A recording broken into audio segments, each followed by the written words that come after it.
नमस्कार, मैं हूं दिबांजलि मोइत्रा। श्री कृष्ण ने अर्जुन से कहा था कि जीवन में कोई भी काम करने से पहले खुद का आकलन करना जरूरी और अनुशासन से बड़ी कोई चीज नहीं होती। गीता की इस लाइन में जीवन का वो फलसफा छिपा है जिसे जो ढूंढ ले उसे फिर आम से खास बनने में समय नहीं लगता।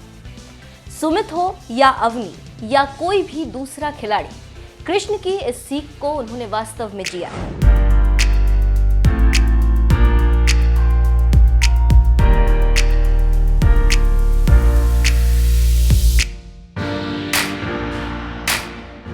कुरुक्षेत्र में कृष्ण ने अर्जुन से कहा था कि पहले खुद पर विश्वास करो, क्योंकि व्यक्ति अपने विश्वास से बनता और बिगड़ता है। और इन खिलाड़ियों ने दूसरों के नजरियों को नजरअंदाज कर खुद पर ही विश्वास किया। टोक्यो ओलंपिक को हम सभी ने खूब एंजॉय किया। देश के ज्यादातर लोगों की जुबां पर टोक्यो ओलंपिक का जिक्र था। न्यूज़पेपर से लेकर न्यूज चैनल तक टोक्यो ओलंपिक से जुड़ी कोई भी खबर छोड़ना नहीं चाहते थे। वहीं जब पैरालंपिक की शुरुआत हुई तो इसे लेकर सभी के जोश में कमी नजर आई, लेकिन फिर भी पैरालंपिक के खिलाड़ियों पर इस बात का कोई फर्क नहीं पड़ा और वो अपने लक्ष्य को भेदने में लगे रहे। एक ऐसी ही जोश और जज्बात की कहानी देश के उस बेटे में देखने को मिलती जिसने भारत माता की झोली में गोल्ड डालकर साबित कर दिया, मुश्किलों के आगे मेडल है। ये कहानी किसी और की नहीं बल्कि सुमित अंतल की।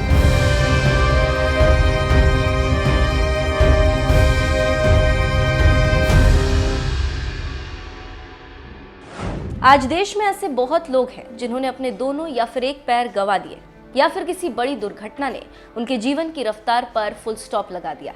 इन्हीं तमाम लोगों में से एक नाम सुमित अंतल का भी आता है। वक्त ने उनको ऐसा जख्म दिया जिसे भरने का मरहम किसी के पास नहीं था सिवाय सुमित के। Para gold medallist Sumit Antil का जन्म 12 जुलाई 1998 को हरियाणा के सोनीपत में हुआ था। सुमित अंतल ने पैरालंपिक में F64 कैटेगरी में वर्ल्ड रिकॉर्ड के साथ गोल्ड मेडल अपने नाम किया।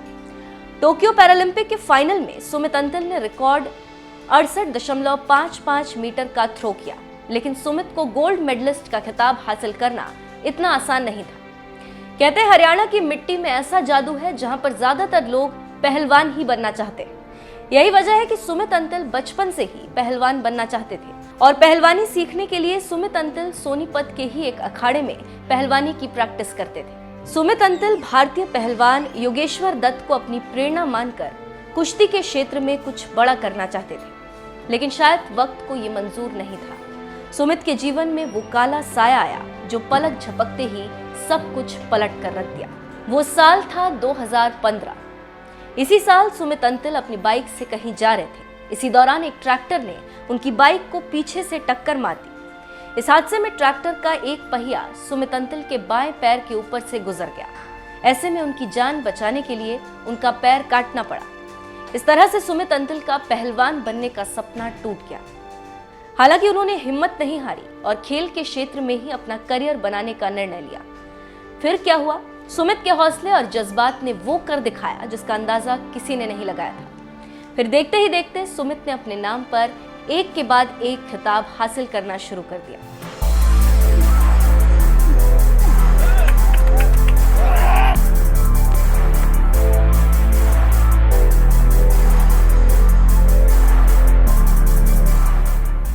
साल 2018 में सुमित ने एशियाई खेलों में जबरदस्त प्रदर्शन किया। सुमित अंतल का मुकाबला सिल्वर मेडल विजेता वीरेंद्र धनखड़ से था। वीरेंद्र धनखड़ ने सुमित की मुलाकात para athlete coach Naval Singh से करवाई। कोच नवल सिंह ने सुमित से जैवलिन थ्रोअर बनने की सलाह दी।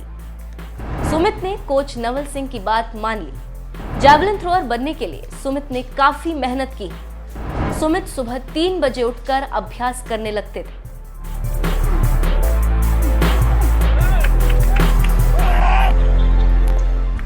कहते हैं जब ठान लिया कुछ कर गुजरने का तो रास्तों की विसात क्या जो मंजिल तक पहुंचने से रोकते। मानो सुमित अंतल ने इस लाइन को अपने जीवन में उतार लिया। यही वजह रही कि एक पैर गंवाने के बावजूद सुमित कभी पीछे मुड़कर नहीं देखे और मंजिल पाने के लिए आगे बढ़ते चले गए। आपको बता दें कि सुमित ने 2019 में विश्व पैरा एथलेटिक्स चैंपियनशिप में सभी को चौंका दिया था। विश्व पैरा एथलेटिक्स चैंपियनशिप में सिल्वर मेडल अपने नाम किया। सुमित अंतल ने टोक्यो पैरालंपिक के लिए क्वालिफाई किया। मार्च 2021 में राष्ट्रीय पैरा एथलेटिक्स में भी सुमित ने कमाल कर दिया था। सुमित ने F44 वर्ग में रिकॉर्ड 66.90 मीटर की दूरी तक भाला फेंका। सुमित अंतिल ने टोक्यो पैरालंपिक में F64 कैटेगरी में वर्ल्ड रिकॉर्ड के साथ गोल्ड मेडल अपने नाम किया।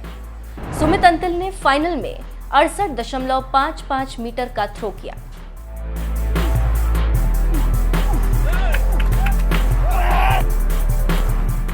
ये थी सुमित अंतिल की उपलब्धि, जिसे उन्होंने अपने दम पर हासिल किया।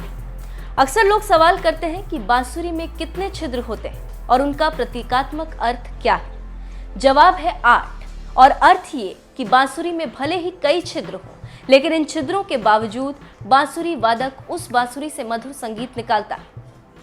यानी जीवन में कितनी भी कमियां हो, कोशिश और इच्छा शक्ति से उन कमियों को पाटा जा सकता है। सुमित अंतिल, अवनी लेखरा, योगेश कथुनिया, देवेंद्र झाझरिया, सुंदर सिंह गुर्जर और पैरालंपिक के तमाम भारतीय सितारों ने ये साबित कर दिखाया। सुमित अंतिल के हौसले और जज्बात पर आपका क्या कहना है, कमेंट करके हमें जरूर बताएं। मन में मेरा 70 मीटर टच करने का था, लेकिन मैं इससे भी बहुत ज्यादा खुश हूँ क्योंकि मैंने एक ही कंपटीशन में 3 बार वर्ल्ड रिकॉर्ड ब्रेक किया है और उसके साथ गोल्ड मेडल। मैं बोल नहीं सकता, मैं मेरे को कुछ समझ नहीं आ रहा है। नहीं, मतलब लग रहा था कि आप लोगे, एक फीलिंग तो हमारे सबके अंदर था कि आप वो मेडल लोगे, लेकिन परफॉर्मेंस का कितना प्रेशर रहता है उस जगह पे उतरने के बाद? जैसे मेरा भैया ये पहला पैरालंपिक्स था तो प्रेशर मेरे पे काफी ज्यादा आया था क्योंकि लोगों ने उम्मीद बहुत ज्यादा थी मुझसे। तो मेरी फैमिली पूरी कंट्री की उम्मीद थी और प्रेशर की वजह से मैं 2 रात हो गई मेरे को घर में सोए हुए। परसों भी कल तो मैं बिल्कुल भी नहीं सोया, लेकिन मैं खुश हूँ अपनी परफॉर्मेंस से। फाइनली भाई एक सवाल और, किस को थैंक यू बोलना चाहते हो, किसको डेडिकेट करना चाहते हो, घर वालों के लिए कोई शब्द? असली मैं अपनी फैमिली को, फिर साई, PCI और पूरे देश को ही थैंक यू करना चाहूंगा क्योंकि अपने कोचेस को, क्योंकि उन्हीं की वजह से ये पॉसिबल हो पाया है। सर नमस्ते, thank you so much sir, आपने देश का नाम रोशन किया। Thank you so much sir. आपने जीवन में इतनी कठिनाइयों के बाद भी आपने इस प्रकार से जीवन को गुजारा है। जी सर। देश के नौजवानों को बहुत बड़ी प्रेरणा मिलेगी। जी सर। मेरी तरफ से बहुत बधाई आपको। Thank you so much sir. आपको तो परिवार में भी संकट आए तो भी आप सपने पूरे कर रहे हो, बहुत बड़ी बात है। Thank you so much sir. आपको और पूरी टीम को मेरी तरफ से बधाई भैया। जी सर। आपके कोचेज को, आपके सभी और जो साथी खिलाड़ी है सबको मेरी तरफ से बधाई। जी sir, thank you so much sir. Okay भैया।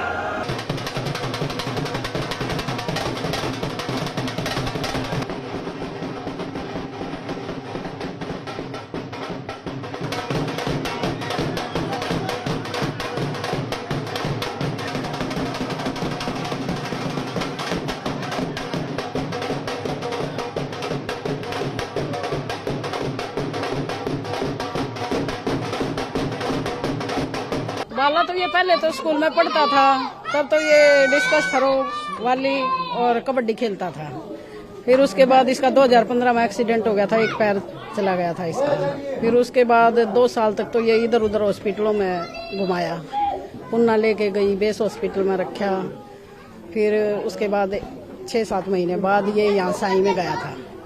फिर वहाँ एक वो वीरेंद्र धनखड़ मिल गई इसको, फिर वो दिल्ली लेके गई। दिल्ली का कोच है इसका नवल सिंह द्रोणाचार्य अवार्डी, उसके पास फिर इन्होंने ट्रेनिंग की। जब आपको पता लगा कि सुमित ओलंपिक खेलने जा रहे थे, उससे लेके अब जब वो गोल्ड मेडल जीत के आ रहे हैं तो कितना सब कुछ बदल गया है? देखो जी, बहुत कुछ बदल गया, सब कुछ बदल गया। मेहनत बहुत करता था जी। कोरोना के टाइम भी उसने मेहनत नहीं छोड़ी अपनी।